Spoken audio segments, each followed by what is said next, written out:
अगर गुरु द्रोणाचार्य पितामह भीष्म के साथ कर्ण का युद्ध हुआ होता तो क्या होता?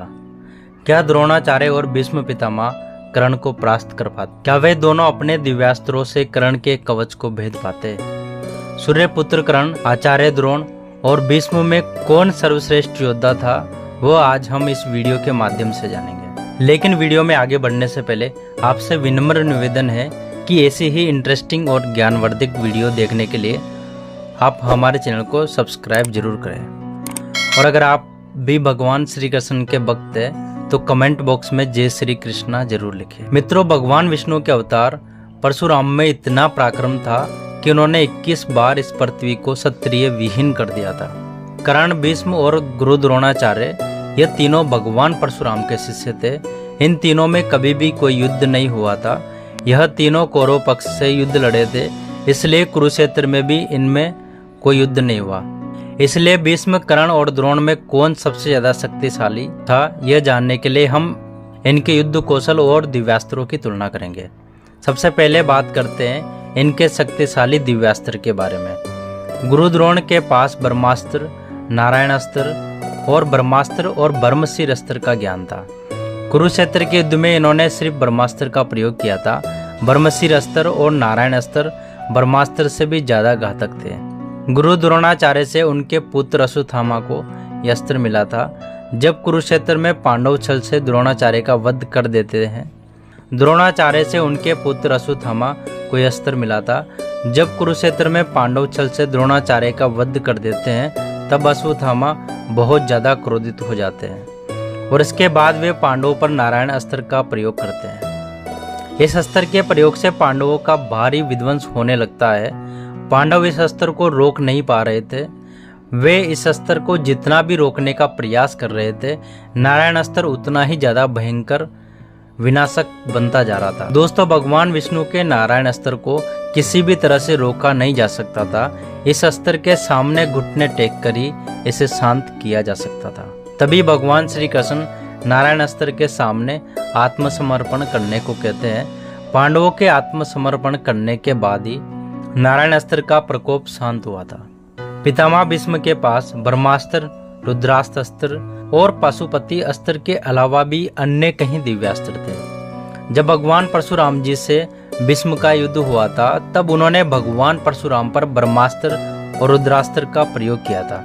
इसके बाद भीष्म को पशुपति अस्त्र का आहन करते देख देवता भी भयभीत हो गए थे। देवर्षि नारद और देवता भूमि पर प्रकट होकर भीष्म को इस अस्त्र का प्रयोग करने से रोका था, ताकि इस युद्ध में भगवान परशुराम का अपमान न हो। अब कर्ण के दिव्यास्त्र के बारे में बात करते हैं। भगवान परशुराम जी के बहुत सारे शिष्य हुए थे, लेकिन कहा जाता है कि कर्ण उनके सबसे ज्यादा प्रिय थे। इसलिए उन्होंने परशु के अलावा सभी दिव्यास्त्र कर्ण को दे दिए थे। कर्ण को भार्गवास्त्र, रुद्रास्त्र, सर्पमुख बाण आदि जैसे दिव्यास्त्रों का ज्ञान था। कुरुक्षेत्र में कर्ण ने पांडव सेना पर भार्गवास्त्र चलाया था। इस अस्त्र से पांडव सेना में हाहाकार मच गया था। देखते ही देखते पांडव सेना की अक्षौणी सेना का विनाश कर दिया था। कर्ण को इस अस्त्र से अर्जुन को बचाने के लिए श्री कृष्ण युद्ध भूमि से अर्जुन को बाहर ले आए थे। इसके अलावा कर्ण के पास सर्पमुख बाण था, जिसके सहारे लगभग अर्जुन का वध कर दिया था। लेकिन भगवान श्री कृष्ण ने अपने पैर से रथ को नीचे दबाकर अर्जुन को बचा लिया था। कर्ण का सर्पमुख बाण इतना शक्तिशाली था कि कर्ण को इसका प्रयोग करते देख देवराज इंद्र भी भयभीत हो गए थे।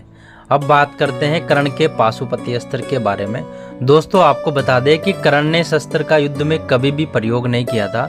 अब इनके युद्ध कौशल के बारे में बात करते हैं। पितामह भीष्म इतने बड़े योद्धा थे कि भगवान परशुराम भी उन्हें पराजित नहीं कर पाए थे। कुरुक्षेत्र के युद्ध में भीष्म कौरवों के प्रथम सेनापति बने। युद्ध शुरू होने से पहले भीष्म ने कहा था कि वे हर दिन पांडवों पक्ष के 10,000 सैनिकों और 1,000 रथियों का वध करेंगे। अगर वे और भी अधिक अस्त्रों का प्रयोग करते तो वे अकेले ही 1 महीने के अंदर ही युद्ध को समाप्त कर सकते थे। कुरुक्षेत्र में उन्होंने इतना विध्वंस मचाया कि भगवान श्री कृष्ण भी अपनी प्रतिज्ञा तोड़कर उनको भी शस्त्र उठाना पड़ा था। पितामह भीष्म के पास इच्छा मृत्यु का वरदान प्राप्त था, लेकिन उन्हें घायल जरूर किया जा सकता था। और अर्जुन ने शिखंडी को सामने रखकर उन्हें घायल भी किया था। कुरुक्षेत्र में गुरु द्रोण ने भीष्म से कहीं ज्यादा विध्वंस मचाया। उन्होंने भीम, सात्यकी, धृष्टद्युम्न और युधिष्ठिर को परास्त किया था।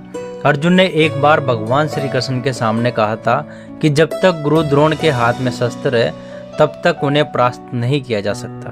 अब कर्ण के युद्ध कौशल के बारे में बात करते हैं। कर्ण ने अपने दिग्विजय के दौरान पूरी पृथ्वी को जीतकर उसे अपने मित्र दुर्योधन के अधीन कर दिया था। तब दुर्योधन ने कर्ण से कहा था कि तुमने मुझे जो वस्तु दिलाया है वह मुझे पितामह भीष्म, गुरु द्रोणाचार्य और कृपाचार्य कभी नहीं दिला पाए थे। अपने धनुर्विद्या के दम पर भानुमति स्वयंवर में कर्ण ने 100 से अधिक राजाओं को एक साथ पराजित किया था।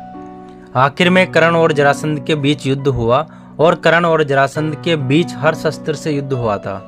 आखिर में मल्लयुद्ध हुआ जिसमें कर्ण ने जरासंध को परास्त कर दिया। जिस जरासंध को परास्त करने में महाबली भीम को 13 दिन लग गए थे, उसी जरासंध को कर्ण ने एक ही दिन में परास्त कर दिया था। कुरुक्षेत्र में एक एक करके 4 पांडवों को परास्त करके उन्हें भी जीवन दान दे दिया था।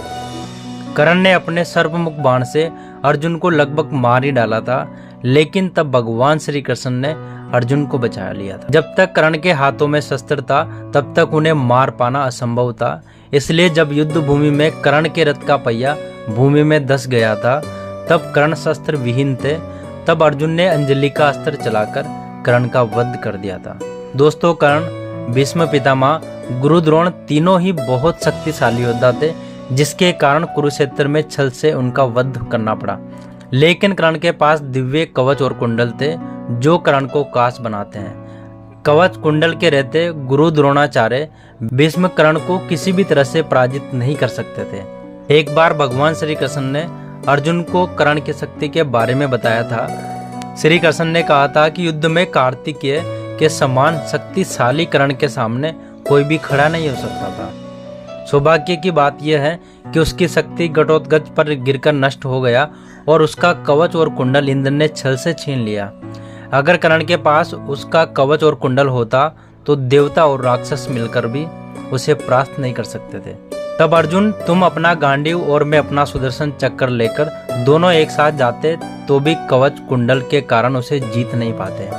इसलिए अगर कर्ण के पास उसका कवच और कुंडल होता तो पितामह भीष्म और गुरु द्रोणाचार्य मिलकर भी परास्त नहीं कर पाते। दोस्तों, आपको क्या लगता है कि कर्ण, भीष्म पितामह और गुरु द्रोणाचार्य में कौन सबसे ज्यादा शक्तिशाली था? कमेंट करके हमें जरूर बताएगा। और दोस्तों, अगर आपको वीडियो पसंद आई है तो वीडियो को लाइक करें और अगर आप पहली बार हमारे चैनल पे आए हो तो हमारे चैनल को सब्सक्राइब जरूर करें और बेल आइकन को दबाना ना भूलें, ताकि आने वाली हर ऐसी फैक्ट वाली वीडियो का नोटिफिकेशन आपको सबसे पहले मिल सके। तो मिलते हैं ऐसी एक और फैक्ट वाली वीडियो में। तब तक सब अपना ख्याल रखिएगा। यहाँ तक साथ देने के लिए आपका बहुत बहुत शुक्रिया। Thank you so much.